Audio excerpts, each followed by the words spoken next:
আসার সময় হইলো, আমি সে কখন থেকে তোমার লেগে এখানে দাঁড়ায় আছি। কালকে রাত্রে তোমার লগে কথা কইতে কইতে দেরি হয়ে গেছিল, ঘুমাই গেছিল।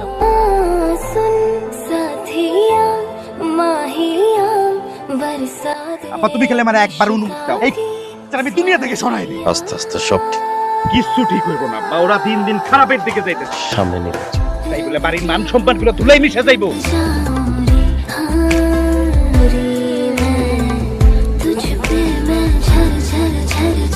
হ্যালো, হ্যালো বৃষ্টি, বৃষ্টি কি হয়েছে? তুমি কাঁদতেছো কে লিগা? আমার 3 দিন ধরে না ঘরের মধ্যে আটকায় রাখছে, আজকে অনেক মারছে। আমি 3 দিন কিছু খাই নাই, শুধু পানি ছাড়া। আমি দেখতেছি কি করা যায়। তুমি যা করো তাড়াতাড়ি করো। আম্মা, আমি বৃষ্টিরে ভালোবাসি। ওরে ছাড়া আমি একটা মুহূর্ত থাকতে পারি না, আমার দম বন্ধ হয়ে আসে। এই বুড়ি, বাবা তুমি তোর পোলা কই? কিছুই জানোস না না?